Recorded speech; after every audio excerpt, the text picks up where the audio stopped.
Al igual que otros animales, las hormigas tienen estructuras y mecanismos que los defienden del ataque. Las hormigas de madera viven en colonias de cientos o miles, y la colonia en su conjunto tiene una forma particularmente efectiva de tratar con los enemigos. Cuando se las amenaza desde arriba, las hormigas lanzan descargas de ácido fórmico al aire y desde su abdomen, y el ácido bombardea al depredador potencial como un ave hambrienta. El ácido fórmico es producido por muchas especies de hormigas, y de hecho toma su nombre de la palabra latina para hormiga, fórmica. Para muchas especies de hormigas el ácido fórmico no se dispara, sirve como un desinfectante que protege a las hormigas contra parásitos microbianos. Los científicos saben desde hace mucho tiempo que los productos químicos juegan un papel importante en la comunicación de los insectos, la atracción de compañeros y la defensa contra los depredadores. La investigación sobre hormigas y otros insectos es un buen ejemplo de cuán relevante es la química para el estudio de la vida. A diferencia de los cursos universitarios y de bachillerato, la naturaleza no está cuidadosamente empaquetada en las ciencias individuales, biología, química y física, etc. Los biólogos se especializan en el estudio de la vida, pero los organismos y sus entornos son sistemas naturales a los que se aplican los conceptos de química, biología y física de manera conjunta. La biología es multidisciplinaria. Ahora, dado que los seres vivos son sistemas físico-químicos, es conveniente dar una mirada al modo en que entendemos dichos sistemas. Enlaces y átomos. Mientras estudias ahora mismo, todo lo que te rodea, incluidos tu escritorio y tu computadora, están hechos de materia. La materia se puede definir como cualquier cosa que existe en el espacio-tiempo, ya sea la materia que ocupa espacio y tiene masa, los campos que generan atracciones o repulsiones y la radiación electromagnética como la luz. La materia puede existir como un sólido, líquido, gas o plasma. Los organismos vivos, como nosotros mismos, y las cosas no vivas, como el aire que respiramos, están hechos de materia. Toda materia está compuesta de elementos. Un elemento es una sustancia material que no puede descomponerse en otras sustancias por medios químicos ordinarios. Solo hay 92 elementos naturales y cada uno de estos se diferencia de los demás en sus propiedades químicas o físicas como densidad, solubilidad, punto de fusión y reactividad, siendo la mayoría metales de color gris como la plata o el hierro. Si bien todos los elementos están presentes en la Tierra, la proporción de cada elemento difiere entre los organismos vivos y las cosas no vivas. Cuatro elementos, carbono, hidrógeno, nitrógeno y oxígeno, constituyen aproximadamente el 96% del peso corporal de la mayoría de los organismos, siendo estos no metales. Desde formas de vida sencillas y unicelulares hasta plantas y animales multicelulares complejos, todos están hechos principalmente de estos cuatro elementos. Otros elementos como el fósforo, el calcio y el azufre también se pueden encontrar en abundancia en los organismos vivos. Varios elementos, incluidos minerales como el zinc y el cromo, se encuentran en niveles muy bajos o en trazas. Independientemente de su abundancia y función en los organismos vivos, los elementos básicos de cada elemento comparten algunas características comunes. Los elementos puros están hechos de átomos. La teoría atómica establece que los elementos consisten en pequeñas partículas llamadas átomos. Como cada elemento consta de un solo tipo de átomo, se le da el mismo nombre a un elemento y sus átomos. Este nombre está representado por una o dos letras, llamadas el símbolo atómico. Por ejemplo, el símbolo H mayúscula representa al átomo de hidrógeno y el símbolo Na, N mayúscula A minúscula, para natrium en latín, representa un átomo de sodio. Si pudiéramos mirar dentro de un solo átomo, veríamos que está compuesto principalmente de tres tipos de partículas subatómicas: neutrones que no tienen carga eléctrica, protones que tienen una carga positiva y electrones que tienen una carga negativa. Los protones y neutrones se encuentran en el centro de un átomo, que se llama núcleo, mientras que los electrones se mueven alrededor del núcleo. Entender la estructura de un átomo es algo muy difícil y los científicos aún discuten cómo mejorar nuestra comprensión de ellos. A lo largo del tiempo se han propuesto imágenes matemáticas y pictóricas que los representan, siendo conocidos como los modelos atómicos. Los modelos atómicos son como mapas de un átomo que los describen con un diverso nivel de exactitud. De lo anterior, tres son los modelos del átomo empleados comúnmente por los científicos.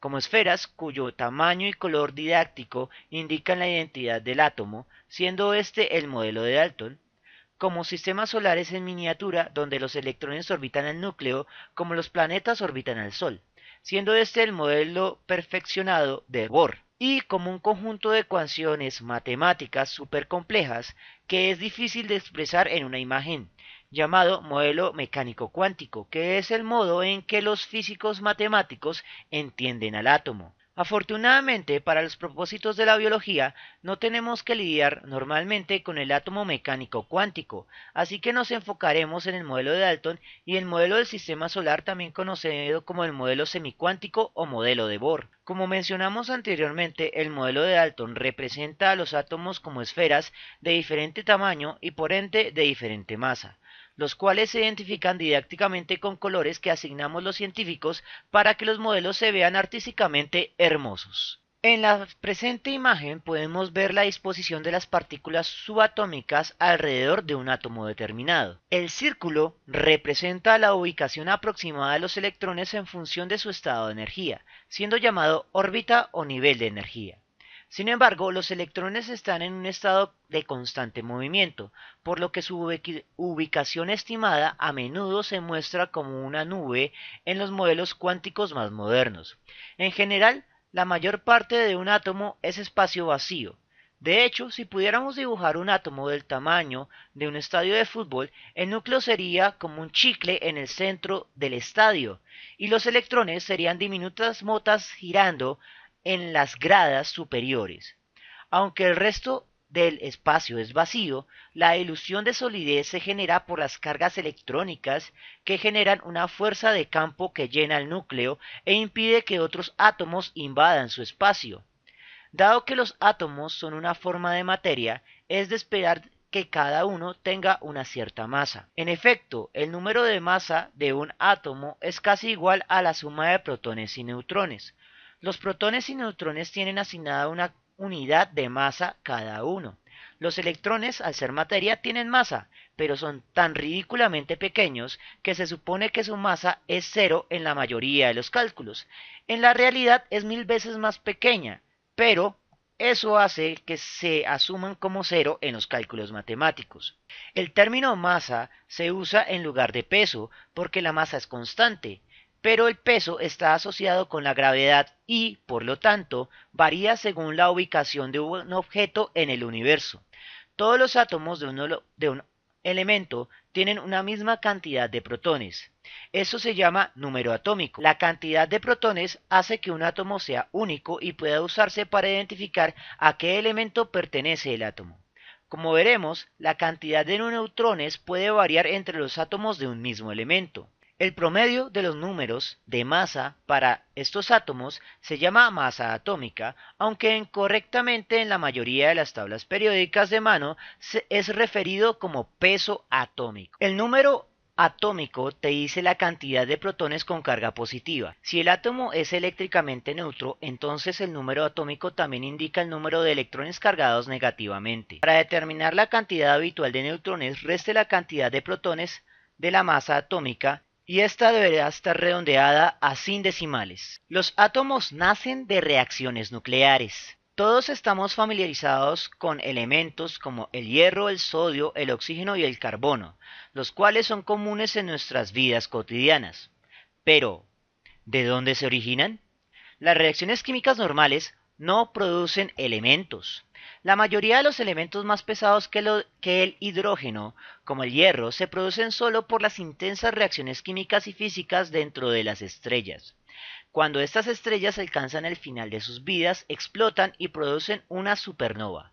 Las supernovas crean elementos más pesados que el hierro y los dispersan en el espacio, donde eventualmente están involucrados en la formación de planetas. El fallecido astrónomo y filósofo Carl Sagan con frecuencia se refirió a los humanos como polvo de estrellas. En muchos sentidos, nosotros y todos los demás organismos vivos estamos formados por elementos que se originaron dentro de las estrellas o cuando éstas murieron. La única excepción es el hidrógeno, que se formó directamente del caos primigenio del Big Bang, y este elemento sigue siendo el más común en nuestro universo. Isótopos. Los isótopos son átomos del mismo elemento que difieren en el número de neutrones. En otras palabras, los isótopos tienen el mismo número de protones, pero tienen diferentes números de masa. En algunos casos, el núcleo con exceso de neutrones es inestable y puede decaer emitiendo radiación. Tal isótopo se dice que es radioactivo. Sin embargo, no todos los isótopos son radioactivos. La radiación emitida por los isótopos radioactivos se puede detectar de varias maneras. La importancia de la química para la biología y la medicina es en ninguna parte más evidente que en los muchos usos de los isótopos radioactivos. Por ejemplo, los isótopos radioactivos pueden usarse como marcadores para detectar cambios moleculares o destruir células anormales o infecciosas. Dado que tanto los isótopos radioactivos como los isótopos estables contienen la misma cantidad de electrones y protones, esencialmente se comportan igual en las reacciones químicas. Por lo tanto, un investigador puede usar una pequeña cantidad de isótopo radioactivo como marcador para detectar cómo un grupo de células o un órgano procesan un determinado elemento o molécula. Por ejemplo, al administrarle a una persona una pequeña cantidad de yodo radioactivo, yodo 131, es posible determinar si la glándula tiroides está funcionando adecuadamente. Otro ejemplo es un procedimiento llamado tomografía por emisión de positrones, que utiliza trazadores para determinar la actividad comparativa de los tejidos. Un trazador de glucosa marcado radioactivamente que emite un positrón, una partícula subatómica que es lo opuesto a un electrón, se inyecta en el cuerpo. Los positrones emiten pequeñas cantidades de radiación que pueden ser detectadas por sensores y analizadas por una computadora. El resultado es una imagen en color que muestra qué tejidos tomaron glucosa y por lo tanto son metabólicamente activos. Se pueden detectar una serie de afecciones como tumores, enfermedades de Alzheimer, epilepsia o accidentes cardiovasculares usando los escaneos de emisión de positrones o PET. Las sustancias radioactivas en el medio ambiente pueden causar cambios químicos nocivos en las células, dañar el ADN y causar cáncer. La liberación de partículas radioactivas después de un accidente en una planta de energía nuclear puede tener efectos de largo alcance y de larga duración en la salud humana. Por ejemplo, el tsunami del Pacífico en 2011 causó la liberación de cesio 137 radioactivo de la instalación nuclear de Fukushima. Pero los efectos de la radiación también pueden aprovecharse. Pueden colocarse paquetes de isótopos radioactivos en el cuerpo, de modo que las partículas subatómicas emitidas destruyan solo las células cancerígenas, con poco riesgo para el resto del cuerpo. La radiación de isótopos radioactivos se ha utilizado durante muchos años para esterilizar equipos médicos y dentales. Desde los ataques terroristas en 2001 en Estados Unidos, el correo que está destinado a la Casa Blanca y las oficinas del Congreso en Washington se irradian para proteger contra agentes biológicos peligrosos como el anthrax.